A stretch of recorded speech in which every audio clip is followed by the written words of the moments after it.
Bien, eh, hemos dicho algunas cosas de la filosofía política contemporánea y hemos puesto el acento en la economía, pero quizá lo que haga falta en este momento sea decir explícitamente y ponerle los nombres y los apellidos a las cuestiones. La primera de ellas es la tesis que yo sostengo aquí, que les he avanzado en el curso, es que el único problema de la filosofía política es el de la servidumbre. Todos los otros temas sobre cuál es el mejor régimen político, qué significa la soberanía, qué significa la población, el cuerpo del ciudadano, la democracia y otros temas clásicos, en realidad son todas ellas preguntas sobre la distribución, ejercicio y acceso al poder, tal que crea relaciones de servidumbre. ¿O no? ¿Y de qué clase? Otra vez, la filosofía política se pregunta fundamentalmente por la servidumbre. Y la servidumbre es una relación de poder, desde luego, asimétrica. El segundo punto es que la filosofía política clásica estudia los modos en que unos someten a los otros unilateralmente. Es decir, es la relación simple entre alguien que está arriba y alguien que está abajo, entre el que domina y alguien que es dominado y que además se identifican con personas, con roles.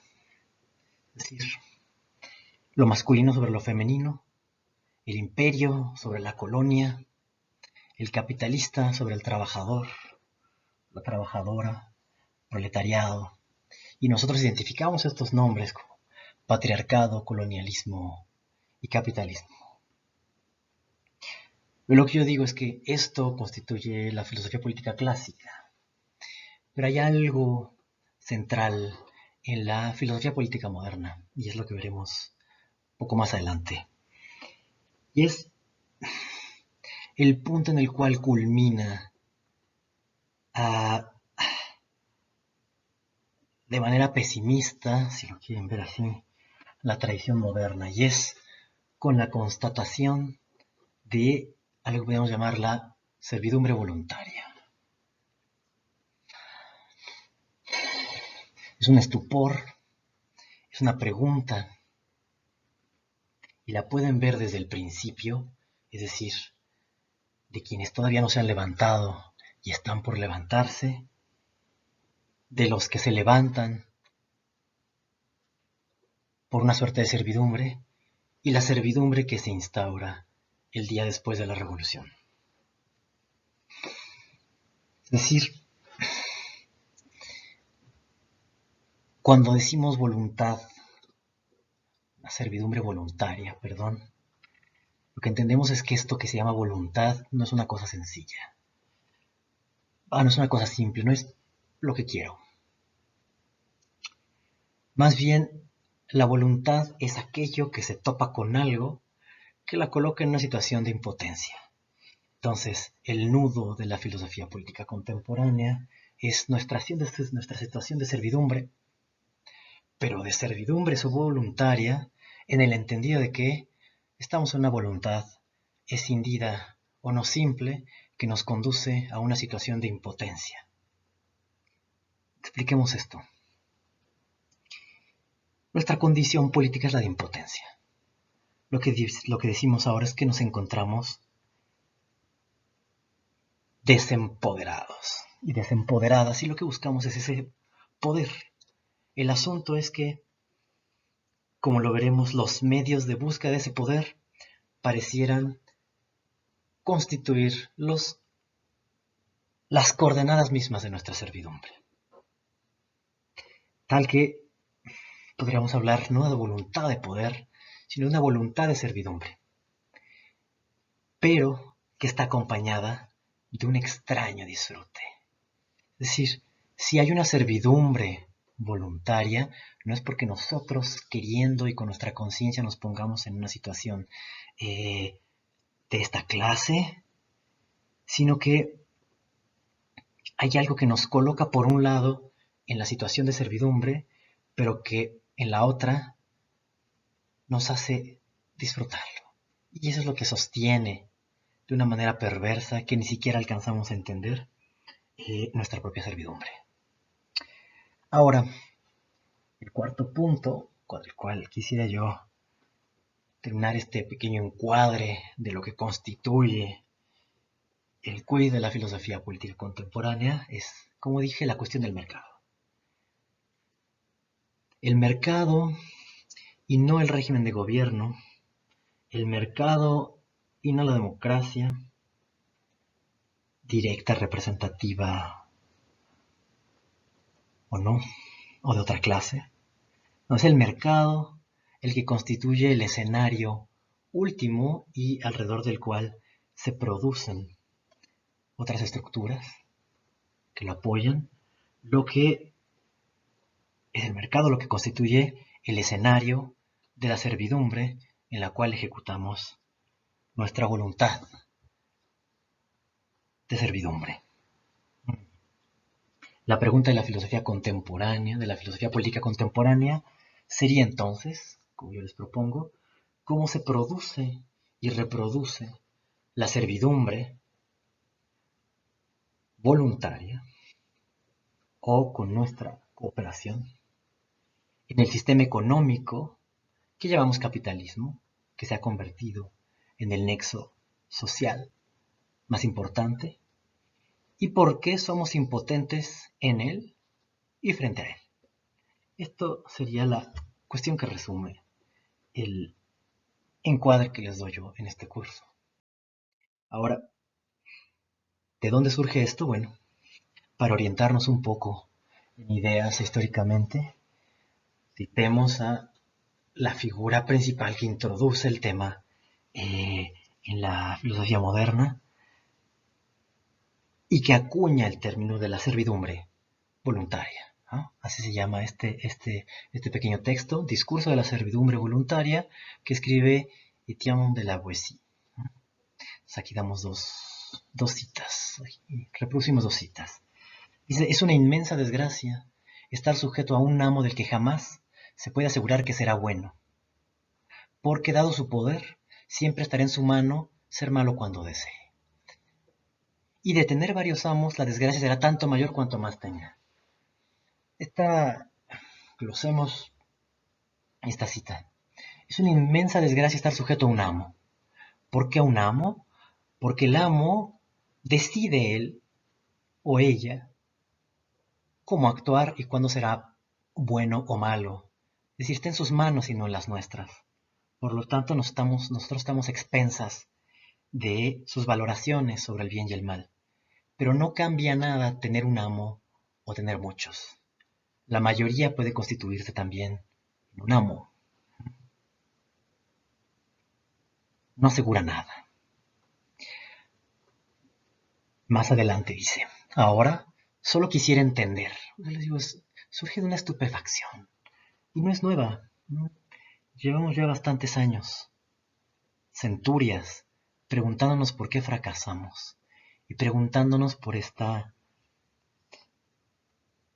el rebasamiento de la obediencia hasta el punto de la servidumbre. Quisiera entender cómo es posible que tantos hombres y mujeres, tantos pueblos, tantas ciudades, tantas naciones soporten en alguna ocasión a un tirano solo, cuyo poder surge del que ellos le quieran dar. Este es el punto central. El amo no es amo si no se le reconoce como amo, si no se le da ese poder. No hay poder material que le alcance para dominar sin un recubrimiento simbólico, sin un crédito que se le da a ese amo.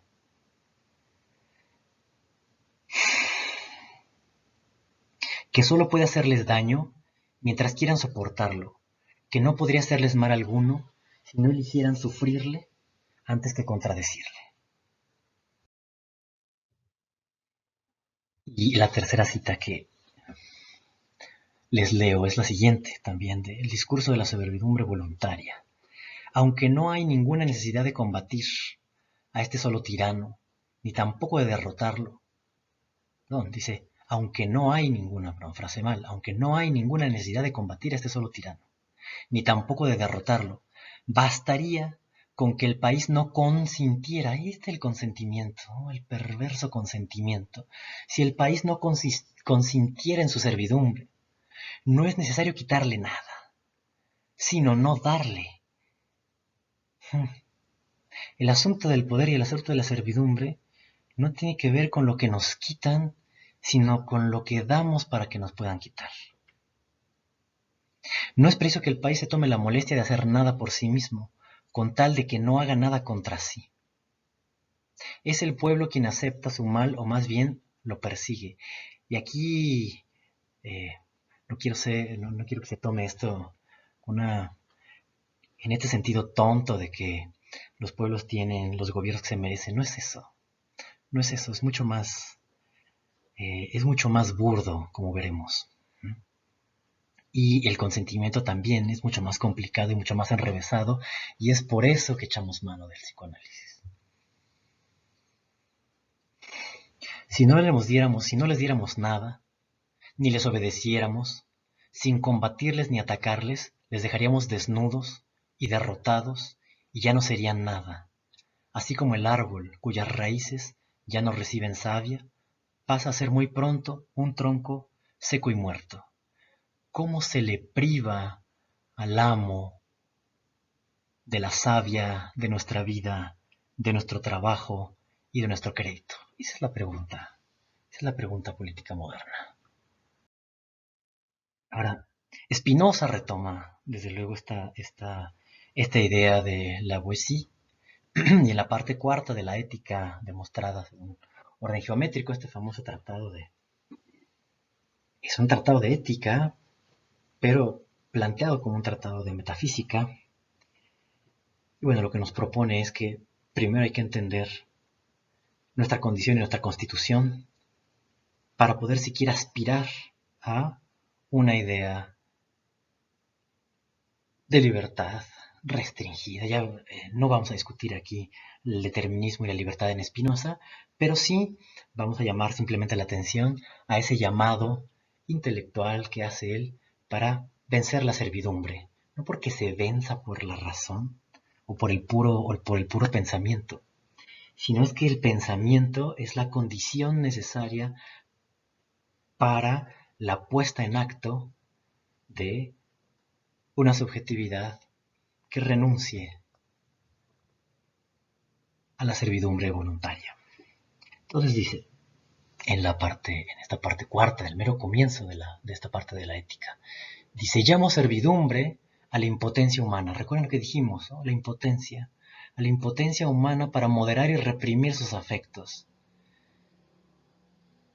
Es decir, estar expensas de los afectos. Y afectos, tómelo como las afecciones, como el ser afectado, estar constantemente respondiendo a aquello que nos afecta y no colocarnos en una situación de potencia en la que nosotros produzcamos algo y no seamos solamente reactivos, ¿sí? La servidumbre es la condición de estar en perpetua reactividad o reacción o respuesta.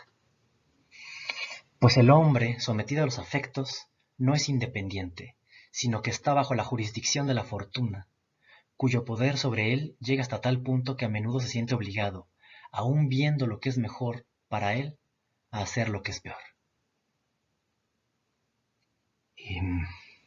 Es una cita implícita de las metamorfosis de Ovidio, donde dice efectivamente tal cual, veo lo mejor y hago lo peor. Una cosa que se llama también acrasia, incontinencia, de kratos, poder, no tener poder sobre sí, de lo cual habla Aristóteles también en su ética. Y entonces Spinoza nos dice, cada cual llamó perfecto a lo que le parecía, es decir, nombró una situación, una idea, a ciertas cosas perfectas, a lo que parecía acomodarse a la idea universal que se había formado de las cosas de la misma clase. E imperfecto, por el contrario, a lo que le parecía acomodarse menos a su concepto de modelo. aunque hubiera sido llevado a cabo completamente de acuerdo con el designio del autor de la obra. En otras palabras, lo que está diciendo Spinoza es que llamamos perfecto e imperfecto solamente aquello que nos conviene y aquello a lo que hemos estado acostumbrados. Pero la perfección solamente reside en la esencia de la cosa misma, y la esencia de la cosa misma no es su posibilidad, sino es su realidad, su actualidad. Es decir, y la actualidad es la potencia. En otras palabras, es sobreponerse a la servidumbre, es ejercer las potencias que están en nosotros. Lo que llama causa final, prosigue perdón, el lapsus, lo que dice Spinoza es, lo que se llama causa final no es otra cosa que el apetito humano mismo, en cuanto considerado como el principio o la causa primera de alguna cosa. ¿Qué significa esto? Causa final es lo que nosotros llamamos teleología, es decir, aquello hacia lo cual supuestamente tienden las cosas. Bueno, las cosas no tienden hacia nada. Lo que dice Spinoza, las cosas no tienen ninguna finalidad, las cosas no van hacia lo mejor, las cosas no tienen ninguna perfección a la que aspiren, las cosas a lo que aspiran es a expresar lo que ya son ellas mismas a partir de la potencia. Y lo que nos mueve es el apetito, es el deseo. Esto es lo que constantemente, esto es lo que motiva realmente.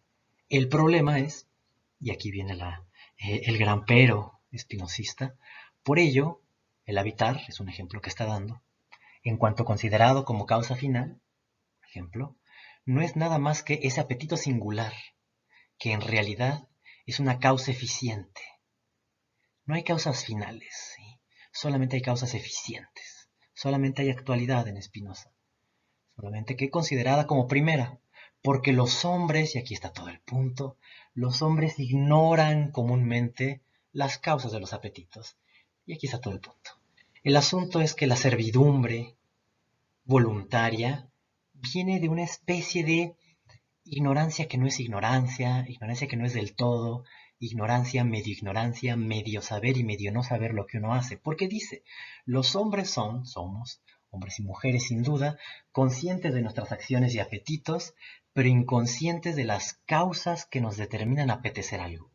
No es lo mismo ser consciente de lo que estoy haciendo que ser consciente de las razones por las que estoy haciendo. Y aquí no se habla de razones, porque no son las razones las que nos mueven, sino son los apetitos. Y eso es lo que opera en el lugar de la causa. Eso significa causa. O eso significa cosa. La cosa no es el objeto de nuestra representación, sino es aquello que causa aquellas representaciones por las cuales deseamos. A ver, hay objetos que producen deseo. Así es. Esta es la cosa. Hay cosas que producen nuestro deseo y que no son los objetos de nuestra representación. Más bien lo que nosotros pensamos, nuestras cogitaciones son ya el resultado de esos apetitos y de las causas de esos apetitos. Por lo tanto, el bien y el mal tampoco aluden a nada positivo en las cosas, no son propiedades de las cosas en sí mismas, sino son modos de pensar, son modalidades que determinamos a partir de, o que nos formamos a partir de la comparación de las cosas entre sí. ¿Cómo resume Spinoza esto? Dice, lo que quiero decir es que concebimos que aumenta o disminuye su potencia de obrar, tal y como se le entiende según su naturaleza. No elegí la cita a partir del mejor lugar, pero es la virtud, si podemos pensarla así, en términos políticos, consiste en el aumento en la potencia del obrar y lo perjudicial, si lo quieren ver así, constituye la disminución de las potencias. En otras palabras, el mal es la impotencia y el bien es la recuperación de las potencias, pero no como posibilidad, no es Heidegger, sino como actualidad, como el hecho de estar gozándose en la vida, experimentando real y activamente aquello de lo que somos capaces. Y eso es la perfección. La perfección en general es la realidad. Esto es la esencia de una cosa cualquiera en tanto que existe y opera de cierto modo. Es decir, aquello a lo que debemos aspirar para vencer nuestra servidumbre es orientarnos a la potencia, es decir, a la actualidad de nuestra existencia. Es raro, es extraño, es seductor, pero también equívoco. Vamos a dejarlo simplemente así, a manera de sugerencia. Entonces, ¿qué es el apetito en Spinoza? ¿Qué es esta noción que en la poesía o en Ovidio, mucho antes, o incluso en Aristóteles, está esto, también está en San Pablo, ¿no? Desde luego. Hay algo en mí que no soy yo que me obliga a actuar de cierta manera. Lo vimos en Smith, son las pasiones. ¿Mm? Y lo vimos también en la actual economía conductual. No soy yo, hay algo en mí que está razonando. Hay algo en mí que está tomando una decisión. Hay algo en mí que está calculando. Hay alguien en mí o algo en mí que está haciendo las cuentas y que está tomando las decisiones. Y eso constituye, o más bien ese movimiento constituye el apetito. Entonces, dice Spinoza, por el fin a causa del cual hacemos algo, entiendo el apetito. Es decir, el apetito es aquello con miras a lo cual hacemos algo, pero todo el problema es que eso es desconocido, es algo que no se sabe. También hablaremos de eso. Entonces, y aquí viene una parte muy desalentadora. Sin embargo, parece que no, el apetito no se cambia sabiendo. Hay algo muy extraño, porque dice, por ejemplo, cuando contemplamos el sol, imaginamos que dista de nosotros aproximadamente 200 pies. Perceptualmente o perceptivamente, se nos manifiesta como si estuviera muy cerca el sol. En lo que nos equivocamos mientras ignoramos su verdadera distancia. Pero ¿cómo se determina su distancia? Racionalmente, por medio de instrumentos, por medio de observaciones, por medio de razonamientos sobre esas observaciones. Porque si fueran puras observaciones, estaríamos siempre presas de esta condición imaginaria. Ahora bien, conocida esa distancia, desaparece el error, ciertamente, pero no aquella imaginación. Es decir, la idea del sol que explícita, perdón, está mal ahí el acento, que explicita su naturaleza solo en la medida en que el cuerpo es afectado por él, nuestro cuerpo. Y de esta manera suene, aunque conozcamos su verdadera distancia, no por ello dejamos de imaginar que esté cerca de nosotros. Ahora glosemos esta cita. Lo que dice Spinoza es que no por el hecho de dilucidar algo racionalmente, desaparece la parte pasiva en nosotros. No por saber que el sol está a tantos millones de kilómetros, dejo yo de sentir en mi imaginación que el sol está a 200 pies. Si nosotros trasladamos esto a un ejemplo económico, por ejemplo, como sería el caso de la moneda, nos dice Marx, nosotros vemos muy bien que las monedas no son más que un pedazo de fierro. No tienen que ser de oro. Podrían ser incluso cacahuates. De hecho, han sido históricamente también semillas las monedas. Entonces, ¿qué es una moneda? Una moneda es un representante. Una moneda representa un valor. Y una moneda funciona como un equivalente entre cosas porque nos permite convertirlas. Por ejemplo, de todas las cosas que tienen en su mesa, véanlas por un momento. Uno es un libro, un mouse, un teléfono, un vaso, un plátano. ¿Qué tienen en común esas cosas? Bueno, podría decir algunas que serían bastante irrelevantes, que son materia, unas, no sé, que son de cierto color, y que es común a ellas, bueno, pues que todas me costaron algo y que todas las puedo poner en relaciones de equivalencia, por precio. Es decir, la pluma no me costó lo mismo que el celular, ¿no? Me costó bastante más el celular. Me costó tantas veces más. Y la pluma me costó tantas veces más que el plátano. Y el mouse me costó tantas veces más que el plato, el vaso. Los pongo en relaciones de equivalencia. Bueno, pues Marx diría, aunque sabemos eso, nosotros nos comportamos como si lo verdaderamente importante fuera el dinero. Como si lo que vale es el dinero en sí mismo. Cuando no, ¿qué es lo que vale? Lo que vale es lo que puedo usar, lo que vale es lo que me puedo comer, lo que puedo disfrutar. Y sin embargo, en el capitalismo lo que hacemos es acumular dinero. La finalidad del capitalismo es aumentar la tasa de retorno, es decir, gastar cierto dinero, invertir el dinero en algo que me reditúe más dinero.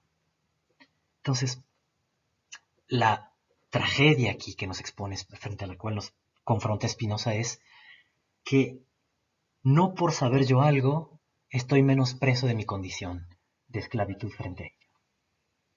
De la esclavitud a mi pasión o a mi pasividad o a mi imaginación.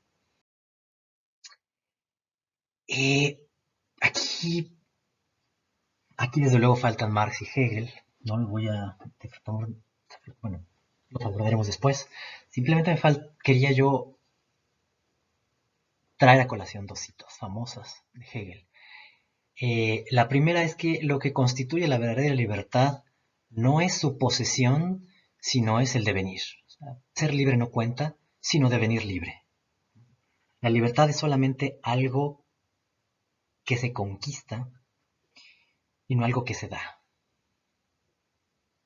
no algo natural.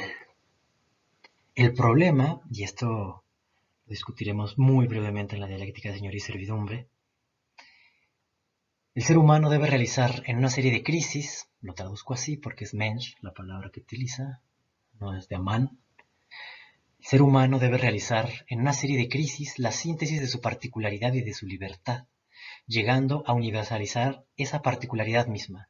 Su libertad se confunde con el desarrollo de su servidumbre. Hay un punto absolutamente central en Hegel que retoma estas ideas de Spinoza y también de una forma mucho más, bueno, mucho menos trágica, sin duda, y también que la Boétie. Bueno, la Boétie no es trágico, pero no es cierto Spinoza, y bueno, nos dice que, o nos advierte de cómo la libertad se confunde todo el tiempo con la servidumbre, y que hay que atravesar cierta condición de servidumbre antes de devenir libres. Ya veremos esto cómo se resuelve en la cuestión económica. El siguiente punto en este paradero de ideas que resumen o que abonan o pretenden al menos ilustrar y dar cierta guía a los 4 puntos con lo que iniciamos este video sobre lo que constituye el objeto de la filosofía política contemporánea, que es pensar la impotencia a la cual estamos sometidos frente a nosotros mismos y que nos conduce en el ámbito económico a una servidumbre que sin embargo no funciona sin nuestra cooperación consciente e inconsciente. Entonces, una cita de Lacan del seminario, no, este no es del seminario 17, ¿sí? Bueno, yo no me acuerdo, yo lo reviso, pero es singular ver que una doctrina, tal como la instauró Marx, articulada en función de la lucha de clases, ¿no? La Klassenkampf, no impidió que de ella naciera algo que es, por el momento, el problema que a todos se nos presenta, a saber, el mantenimiento de un discurso del amo. Eh, Uno no puede sobrepasar el hecho, o más bien hacerse el loco, o peor, hacerse el muerto, frente al hecho de que La teoría más radical y la filosofía praxis más radical planteada sobre la humanidad como comunidad de la praxis fue el marxismo, y que el marxismo coronó el discurso del amo, cierto discurso del amo, particularmente del amo entendido como saber, es decir, como ciencia, como tecnología, que todos nosotros deberíamos someternos al gobierno de la técnica y a la planeación estatal. Sí, en el seminario 17, que es este el reverso el reverso del psicoanálisis, captura captura este momento de el 68 y los años venideros, los años inmediatos después en Francia, es decir, el acontecimiento y el post-acontecimiento de lo que se llamó el Mayo francés, que bueno, que es el movimiento estudiantil, junto con movimientos de obreros, obreras, campesinos, campesinas y otros sectores de la sociedad. Eh, Tuvo también en otras partes de América Latina, otras partes de Europa, desde luego en México, conocemos cómo acabó trágicamente con la matanza del 2 de octubre. Eh, en Alemania también tuvo un papel fundamental y en cada sitio fue un ajuste de cuentas con los antiguos regímenes. En Alemania fue un ajuste de cuentas con el nazismo. En Francia estaba haciendo un ajuste de cuentas con la época inmediata de la posguerra y lo que fue el gobierno de Charles de Gaulle. En México contra el régimen priista. Bueno, este es el contexto en el cual Lacan está eh, profiriendo sus comentarios que pueden parecer, bueno, que son profundamente pesimistas. Y entonces, durante este año en el que está, está dando este seminario que si no recuerdo es del 69 al 70, el reverso del psicoanálisis, o sea, un año después de todo lo que pasó del Mayo francés. Hay varias intervenciones, hay un experimento, eh, bueno, hay un ataque de los estudiantes y las estudiantes contra la universidad. Hay muchos personajes que participan en un experimento de una universidad sin universidad, que es Vincennes, en la cual están luego Foucault, Deleuze, Guattari y otros personajes. Y bueno, en este seminario se recogen al menos dos episodios en los cuales Lacan dialoga bueno, no sé si dialoga, tiene algunos intercambios con estudiantes.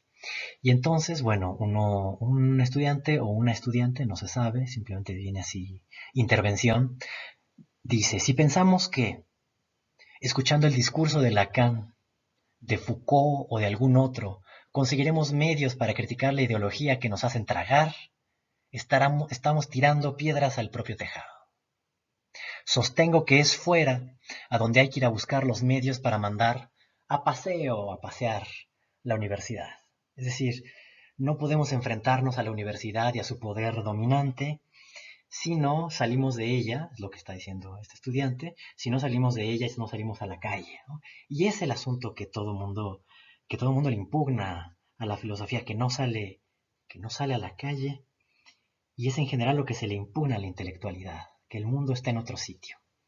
Sin embargo, Lacan responde siempre con mucha agudeza y dice, ¿pero fuera de qué? ¿Qué es lo que constituye la universidad? ¿Sus cuatro paredes? ¿Sus profesores? ¿Sus profesoras? ¿Sus planes de estudio? Tampoco. Dice, ¿fuera de qué?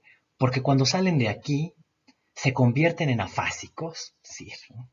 Tiene un problema cerebral. Dice, cuando salen, es un problema de lenguaje, cuando salen de la universidad, siguen hablando. Por consiguiente, siguen estando dentro. ¿Dentro de qué? Dentro de la estructura del lenguaje y dentro de las convenciones sociales. Las convenciones sociales no están en la universidad, solamente no están en la escuela, están en el lenguaje y están en la práctica y están mezcladas, estamos más bien nosotros embebidos y embebidas en ellas. Entonces, el punto no es salir o no de la universidad. Sí, claro que tenemos que salir. Pero quien está fuera de la universidad no por ello está fuera del discurso y no por ello cree algo muy distinto quizá de lo que cree en el fondo un universitario o una profesora o un director o una rectora. La pregunta es, ¿fuera de qué? Y cuando nosotros nos preguntamos por el capitalismo y decimos, hay que salir del capitalismo, pero cuando salimos del capitalismo, ¿qué significamos con el afuera? ¿Qué significamos y qué quiere decir todo este pensamiento o toda esta obsesión que hemos tenido en el siglo XX con Levinas, con Foucault, con Deleuze, con Derrida, con el afuera? El pensamiento del afuera. Pero la pregunta que hace Lacan es muy simple, es muy trivial. ¿Afuera de dónde? ¿A dónde queremos salir y de dónde queremos salir y hacia dónde queremos salir? Dentro del mismo seminario, dentro de esta conversación que tienen en Vincennes, una conversación la tienen, se cierra la universidad y entonces se ponen a discutir en las escaleras de un edificio ahí en el centro, bueno, del complejo universitario de la Sorbona, enfrente de la Plaza de la Sorbona, que es este Panteón, y la otra la tienen, invitan a Lacan, a Vincennes, a que les hable. Claro, bueno, ahí hay muchos altercados porque le quieren aventar de jitomatazos a Lacan. Lacan se pone también bastante eh, payaso. Bueno, es un episodio muy, muy interesante. Entonces él dice, bueno, cuando le empiezan a decir que no explica nada, que el psicoanálisis no se entiende nada, que quién sabe para qué está hecho, que es burgués en pocas palabras y que no es así como se hace la revolución, no es así como se cambian las cosas, haciendo discursitos sobre el objeto A. Y entonces Lacan concede un poco y dice, no es que conceda, simplemente lo pone en otros términos. Dice, la configuración de los obreros campesinos, falta una S, ha conducido, de todos modos, a una forma de sociedad en la que precisamente es la universidad la que tiene la sartén por el mango. Porque lo que reina en lo que se llama, otro error, bueno, en lo que se llama la URSS es la universidad. Y yo puse, es decir, el saber, la ciencia. Lo que les está diciendo es que una filosofía puesta en práctica y llevada al gobierno, que fue el experimento de la Unión de Repúblicas Socialistas Soviéticas, la URSS, no derrocó al amo, sí, acabó con el zarismo, sí, acabó con los Romanov, sí, pero en vez de eso, en vez de ese viejo amo, puso a otro amo distinto y ese otro amo se llamaba la historia y el progreso fundados en la ciencia. Y ese es el ascenso del otro amo. Un amo distinto. No está diciendo que no haya cambiado nada. Claro que cambió y cambió mucho. Es muy distinta la dominación del zar que la dominación del partido comunista o del Soviet Supremo. Mm. Lo que dice Lacan es, una sociedad no es algo que pueda definirse de cualquier manera. Lo que domina es la práctica del lenguaje. Y por práctica del lenguaje, no pongan el acento solamente en el lenguaje, sino también en la palabra práctica, el ejercicio del lenguaje. Y el ejercicio del lenguaje no solamente son estructuras, son también lo que se promete, lo que se empeña, lo que se arriesga, lo que da crédito, lo que se miente y la verdad, desde luego. Entonces, ya cuando de plano lo están casi bajando, le dicen que se calle, otros dicen que se vaya, otros lo están apoyando, en fin, el auditorio se divide. Lacan responde y les dice, miren, si tuvieran un poco de paciencia y quisieran que nuestros impromptus continúen, esta forma de intervenciones eh, breves y, pues sí, como pequeños acontecimientos a la cual invitaban, les diría que la aspiración revolucionaria es algo que no tiene otra oportunidad que desembocar siempre en el discurso del amo. La aspiración revolucionaria desemboca en el discurso del amo. Es decir, la aspiración máxima de libertad convoca de alguna manera a su opuesto y reinstaura a otro amo. No el mismo amo, otro. Sí, otro. Y yo lo que creo es que ese amo de la ciencia no es el amo de la ciencia de la Unión Soviética y que pudo haber regido también en el bloque occidental durante cierto tiempo y que lo vimos en las carreras espaciales, en la carrera científica en general, no es el amo. Ahorita el amo, el amo está en el mercado. ¿Mm? Y Lacan lo dice. Hay un quinto discurso que quién sabe si sea un discurso, y que no tiene que ver con la histérica, ni con el analista, ni con la universidad, ni con el amo, tiene que ver con el capitalismo. Ese es el discurso capitalista. Ya veremos después si eso tiene o no sentido o patas y cabeza. Lo que pasa, dice Lacan, y esto es casi como y esto es con lo que concluye este encuentro en el anfiteatro, lo que pasa es que estoy atrapado en un movimiento que merece llamarse progresista. ¿Por qué es progresista ver fundarse el discurso psicoanalítico? Dado que completa el círculo que tal vez podría permitirles situar exactamente eso en contra de lo que ustedes se revelan. Es decir, lo que yo estoy haciendo, dice Lacan, es simplemente poner los lugares y mostrar las estructuras que están operando para que ustedes sepan por dónde están circulando, adentro o afuera de dónde, respecto a qué, frente a qué, encima o debajo de qué. Para eso sirve el psicoanálisis y para eso sirve también eh, la filosofía en otro sentido, para saber los lugares por donde circulan los cuerpos, por donde circula el poder, por donde circulan las mercancías, por donde circula el dinero y cuáles son los centros de atracción, cuáles son los centros de producción, es decir, quién trabaja, quién goza, quién produce, quién se apropia. Eso es de lo que se trata. ¿No? Eso es lo que intentamos también responder con la pregunta de la filosofía política contemporánea.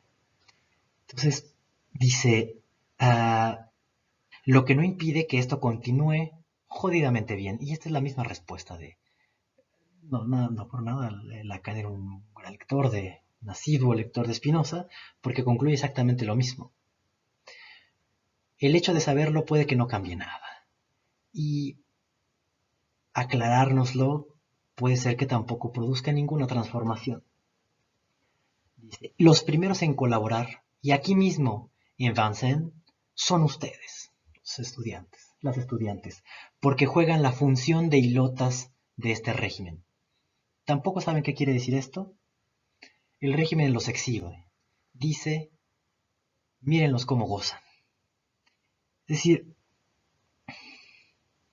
en esta figura revolucionaria, no es que Lacan no vea nada valioso. Él era mucho más, de hecho suspende algunos de sus cursos para apoyar momentos de la huelga universitaria. Y cuentan por ahí que incluso auxilió a uno de un personaje un personaje del Mayo francés que después se convirtió en un funcionario del Partido Verde. Pero bueno, esos son chismes. Lo que sí, lo que sí es que no se puede ocultar la posición dividida que tiene Lacan. Por un lado, apoya la cuestión de la subversión, desde luego que sí. Pero por el otro lado, él sospecha de lo que está en el fondo de la subversión y la fragilidad que tenemos para volver a convocar o a nuestra voluntad de servidumbre. Bueno, con esto terminamos este comentario sobre el sentido del curso, porque, bueno, yo sé que a veces con las discusiones y al entrar en ciertos textos y ciertos autores se pierde el sentido y como sí me parece fundamental que nos extraviemos lo menos posible, que nos extraviemos con una mínima dirección, se puede uno extraviar con dirección y eso está bien.